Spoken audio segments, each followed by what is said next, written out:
बगैर खाने के हम 3 हफ्ते रह सकते हैं, बगैर पानी के 3 दिन, लेकिन बगैर सांस के 3 मिनट भी नहीं। WHO के अनुसार पिछले साल 70 लाख लोगों की मौत एयर पोल्यूशन से हुई है। तो आज हम यही बात करने वाले हैं, हमारी सांसें कैसे सलामत रहें। हवा में 3 गड़बड़ियां होती हैं। पहली कार्बन और डस्ट पार्टिकल्स, दूसरी जहरीली गैसें और तीसरी ऑक्सीजन की कमी। तो डस्ट पार्टिकल्स या कार्बन पार्टिकल्स जिनकी वजह से खांसी, अस्थमा जैसी रेस्पिरेटरी प्रॉब्लम होती हैं, इनकी तरफ हमारा ध्यान है, अवेयरनेस बढ़ी है। लेकिन ऑक्सीजन की कमी, जो कि एक्चुअल में शहरों की ज्यादा गंभीर समस्या हो गई है, इसकी तरफ अभी हमारा ध्यान नहीं है। हर व्यक्ति को रोज 550 लीटर ऑक्सीजन चाहिए और इतनी ऑक्सीजन तभी मिल सकती है जब 11,000 लीटर ताजी हवा मिले, जिसमें कम से कम 19.5% ऑक्सीजन हो।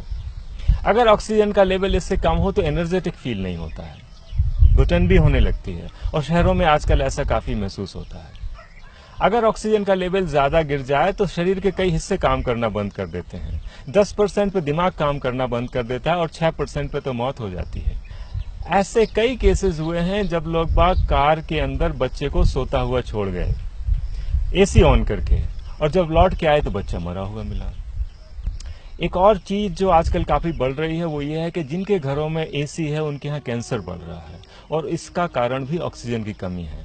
क्योंकि जब एसी लग जाता है घर में तो खिड़कियां बहुत कम खुलती हैं, और खिड़कियां खुलती नहीं तो ताजी हवा आती नहीं है और ऑक्सीजन का लेवल कम हो जाता है। कैंसर सेल और नॉर्मल सेल के मेटाबॉलिज्म में ये फर्क होता है कि कैंसर सेल्स को ऑक्सीजन नहीं चाहिए। तो जब कभी भी लो ऑक्सीजन का एनवायरनमेंट बनता है, कैंसर सेल्स प्रोलिफरेट करने लगती हैं, और ऐसा तब बहुत ज्यादा हो जाता है कि जब घर में कोई पेस्टिसाइड स्प्रे किया गया हो या गुड नाइट, ऑल आउट जैसी कुछ फ्यूम्स हो। तो आज की सबसे बड़ी चुनौती यही है कि ऑक्सीजन के लेवल को कैसे मेंटेन किया जाए। तो इसका एक तरीका तो यह है, चलो भाग चलें जंगल की ओर, लेकिन ये सब तो नहीं कर सकते हैं।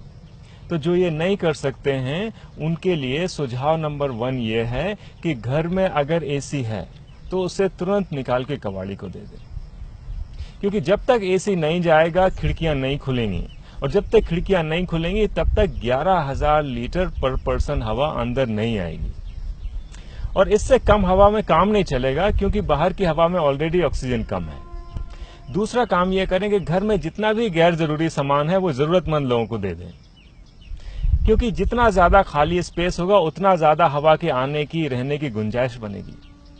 कई लोगों के घरों में ऐसा है कि घर सामान से पटे पड़े हैं, अब घर में अंदर खाली जगह ही नहीं तो हवा आए कैसे, और हर सामान अपनी कुछ न कुछ वेपर्स भी छोड़ता है। तो अगर सामान कम होगा तो हम उनकी वेपर्स से भी बचेंगे। और तीसरा काम जो हम सबको करना चाहिए वो ये है कि हमें खुद अपना एयर पोल्यूशन कम करना चाहिए। कार की जगह हम पब्लिक ट्रांसपोर्ट से जा सकते हैं, क्योंकि 1 लीटर डीजल या पेट्रोल 10,000 लीटर हवा खाता है, और शहरों में आजकल ऐसे हालात बन गए हैं कि जितनी हवा हम लोग नहीं खा रहे हैं उससे ज्यादा कारें खा रही हैं। तो हमें अपना कार्बन फुटप्रिंट कम करना होगा। हमें खरीदारी भी कम करनी चाहिए, सिर्फ वही सामान खरीदना चाहिए जो बहुत जरूरी हो, क्योंकि हर सामान के बनने में एयर पोल्यूशन होता है। चौथा काम ये करें कि ऑक्सीजन के प्रोडक्शन पर ध्यान दें।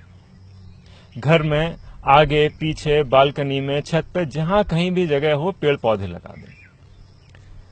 जमीन में लगाएं, जमीन नहीं है तो गमला में लगाएं, लेकिन ध्यान ये दें कि पेड़ पौधों पे कभी भी पेस्टिसाइड ना डालें।